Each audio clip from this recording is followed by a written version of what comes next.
Shock and outrage. The revelation that Mike Waltz's team, the U.S. National Security Advisor, created no fewer than 20 signal chats to discuss critical security matters is nothing short of a scandal. According to Politico, these chats were set up to coordinate discussions on a range of highly sensitive topics, including Ukraine, China, the Gaza Strip, Middle East politics, Africa, and Europe. How is this even possible? The use of Signal, a commercially available messaging platform for such conversation, is not just reckless, it's a complete failure to uphold basic security protocols. At least 20 separate chats, 20, where confidential, high-stakes information was openly discussed. Those who participated in these chats have confirmed that sensitive and classified details were indeed shared. This is utterly shocking. How can those in positions of power be so careless? Experienced national security professionals have rightfully expressed their concerns, warning that such an approach is not only irresponsible but also dangerous. The risks are enormous. Confidential information could easily fall into the wrong hands, putting U.S. national security at grave risk. This blatant disregard for the most basic security measures is completely unacceptable. The people responsible for this should be held fully accountable. Security isn't just a matter of following procedures. It is a matter of protecting lives, resources, and the very safety of a nation. Letting something like this slide is simply not an option. If public officials want to discuss military activities, they must enter a specially designated space known as a sensitive compartmented information facility, SCIF. It is not simply a suggestion, it is a matter of protecting classified information. Senior officials in national security, especially at the cabinet level, typically establish SCIFs in their homes or communicate only through approved government equipment. According to legal experts, there is a reason for this stringent protocol. Typically, mobile phones are not allowed inside SCIFs, highlighting how serious the risks are when sensitive information is discussed in unsecured spaces. Now, the situation involving Mike Waltz's team using a commercially available app like Signal to discuss military operations, including those related to Ukraine, China, and other critical topics, raises serious concerns. Imagine the risk. These officials could have been sharing classified details about an ongoing military operation in public spaces. This is not just a technical lapse, it is a dangerous oversight. If any of their phones had been lost or stolen, the potential consequences for national security could have been catastrophic. But that's not where the problems end. It was also revealed that Waltz set certain messages to delete after a week, while others were said to disappear after 4 weeks. This brings into question whether officials may have violated federal record-keeping laws. Text messages concerning official actions are considered records and must be preserved. Under the laws that govern documents within the White House and federal agencies, all government officials are prohibited from using messaging apps like Signal for official purposes unless those messages are immediately forwarded or copied to an official government account. This is where the implications really start to hit home. By circumventing the legal framework that ensures transparency and accountability, these officials are playing fast and loose with national security. Jason Barron, a former director of litigation for the National Archives and Records Administration, has made it clear this kind of behavior undermines both the integrity of government operations and the protection of sensitive information. The real question here is, how did it get to this point? National security discussions are not just about following rules, they are about safeguarding lives, strategies, and national interest. And when individuals entrusted with such responsibility fail to uphold these fundamental safeguards, the consequences can be far-reaching. Is it acceptable for high-level officials to treat secure communication platforms like casual messaging services? Absolutely not. The risks far outweigh any perceived convenience. In today's digital age, the need for strong, reliable, and secure communication channels has never been greater. Yet we find ourselves facing a situation where, through a lack of foresight, convenience has dangerously been prioritized over national security. This should be a wake-up call, a reminder of how critical it is to maintain integrity in the handling of classified information. The time for accountability is now before the next, even more serious breach takes place.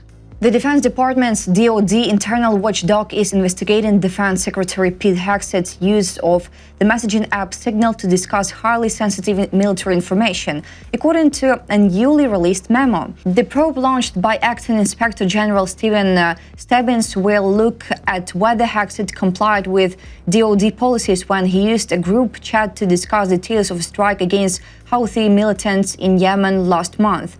In addition to other Trump administration officials, the group accidentally included a prominent journalist. In a letter to Hegseth, Stebbins said he will also review whether Hegseth violated any rules regarding classified information.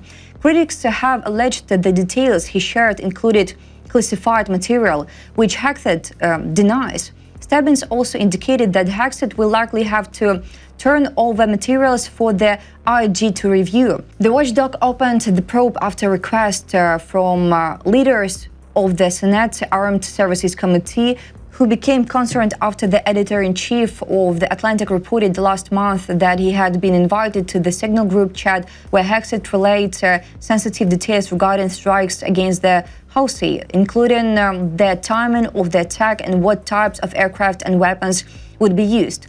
After sack, Hegseth jeopardized national security in the group chat. Trump White House tried to declare case closed. I worked on bipartisan basis to ensure an independent investigation. Today, case opened. Committee ranking member Senator Jack Reed posted to the social media platform X after news of the watchdog case broke. The administration has acknowledged the chat was legitimate, but has pushed back at assertions the information was classified. Hegseth, who shared the information with the group, which included the Vice President Vance and National Security Advisor Mike Waltz, has staunchly denied any classified information was shared. Asked about the IG investigation, President Trump told journalists on Thursday, "Don't bring that up again. It's such a wasted story." Stebbins previously served as the Pentagon's Deputy Inspector General, but took the lead role after Trump fired Robert Storch in a purge of more than a dozen inspectors general across the federal government when he first took office. He said that the IG evaluation will take place both in Washington, D.C. and at U.S. Central Command headquarters in Tampa. Members of President Donald Trump's National Security Council, including White House National Security Advisor Michael Waltz, have conducted government business over personal Gmail accounts, according to documents reviewed by the Washington Post and interviews with 3 U.S. officials. The use of Gmail, a far less secure method of communication than the encrypted messaging app Signal, is the latest example of questionable data security practices by top national security officials, already under fire for the mistaken inclusion of a journalist in a group chat about high-level planning for military operations in Yemen. Asania Waltz aides used the commercial email service for highly technical conversations with colleagues at other government agencies involving sensitive military positions and powerful weapons systems relating to an ongoing conflict, according to emails reviewed by the Post. While the NSC official used his Gmail account, his interagency colleagues used government-issued accounts.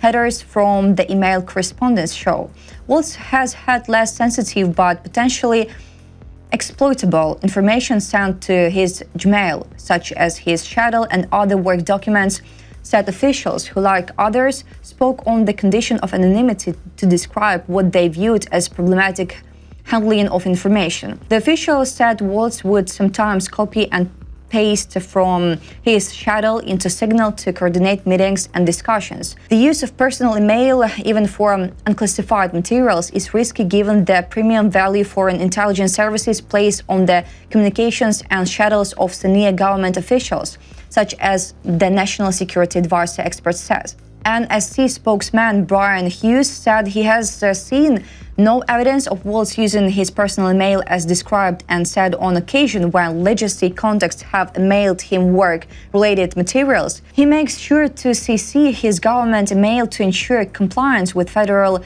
records laws that require officials to archive official correspondence.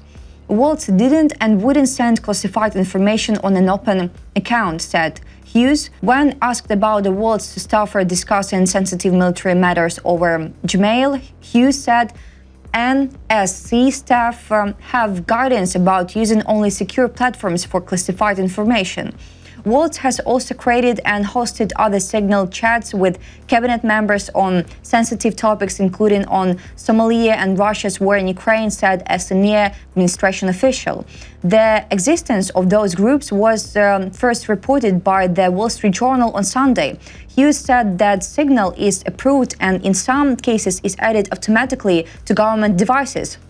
He acknowledged that it is not supposed to be used for classified material and insisted Waltz never used it as such. Waltz's creation of a Signal group chat that discussed sensitive information and included Jeffrey Goldberg, the editor-in-chief of The Atlantic and a prominent critic of President Donald Trump, has rankled the president and frustrated other cabinet members whose communications were exposed on the chat. Publicly, Trump has strongly backed Waltz, but on Wednesday he met with Vice President J.D. Vance, Chief of Staff Susie Wiles, and others to discuss whether to keep him on. A day later, he informed aides he was not firing Waltz, but it was largely out of a desire to avoid giving the liberal media a scalp, said a senior administration official. This incident badly damaged Waltz, said the official, who noted that the national security advisor was told after the meeting that he needed to be more deferential to Wiles. The Wednesday meeting was first reported by the New York Times. Data security experts have expressed alarm that U.S. national security professionals are not more readily using the government's suite of secure encrypted systems for work communications such as JWICS, the Joint Worldwide Intelligence Communication System. Most concerning, however, is the use of personal email, which is widely acknowledged to be susceptible to hacking, spear phishing, and other types of digital compromise. Unless you're using GPG, email is not end-to-end encrypted, and the contents of a message can be intercepted and read at many points, including on Google's email servers, said Eva Galperin, director of cybersecurity at the Electronic Frontier Foundation. National security experts have expressed alarm over the administration's denial that the leaked Signal chat contained classified information. Defense Secretary Pete Hegseth's comments in the Signal chat detailed the sequencing time and weapon systems in advance of the Trump administration's March attack on Houthi militants in Yemen, potentially jeopardizing U.S. airmen headed into harm's way. In the chat, Waltz offered a brief but highly specific after-action report of the strikes, revealing that the military had positive ID of a senior Houthi leader walking into his girlfriend's building, pointing to what intelligence sources would later confirm was Israeli surveillance capabilities shared with the United States. Israeli officials expressed frustration that their capabilities were made public. U.S. officials say Trump is much more upset about the inclusion of a liberal journalist on a confidential group chat than he is about exposing secrets to foreign adversaries. But White House officials have found Waltz's denials increasingly hard to believe. Waltz, who added Goldberg to the chat, told Fox News, "I take full responsibility, I built the group," but he has subsequently said Goldberg's contact information was sucked into his phone somehow, and that he has never met or talked to the journalist despite a newly circulated photo of the two men near each other at an event at the French ambassador's residence in Washington. He's telling everyone that he's never met me or spoken to me. That's simply not true. Goldberg told Meet the Press on Sunday, "This isn't the Matrix. Phone numbers don't just get sucked into other phones," he added. Waltz, the first Green Beret elected to Congress and an advisor to former Vice President Dick Cheney, has long pontificated about the importance of classified information and harshly criticized the Justice Department for not pursuing charges against Hillary Clinton for using a private email server as Secretary of State. What did DOJ do about it? Not a damn thing, Waltz wrote on social media in June 2023. The FBI investigated Clinton's use of the private server and concluded no criminal charges were warranted. FBI Director Kash Patel and Attorney General Pam Bondi have given no indication that Trump officials' use of Signal for sensitive information will be investigated, with Bondi saying the material shared was not classified. While most Trump administration officials have downplayed the Signal breach publicly, some have acknowledged it was a significant mishap. Obviously, someone made a mistake. Someone made a big mistake, Secretary of State Marco Rubio told reporters during a trip last week to Jamaica. Rubio and his staff, who have years of experience with classified intelligence from his former role as vice chair of the Senate Intelligence Committee, are known for taking operational security seriously, said a senior U.S. official. Rubio noted that his contributions in the SignalChat were minimal. Just speaking for my role, I contributed to it twice, Rubio told reporters. I identified my point of contact, which is my chief of staff, and then later on, I congratulated the members of the team. On Sunday, Trump dismissed the controversy as a politically motivated attack. I don't fire people because of fake news and because of witch hunts, he said.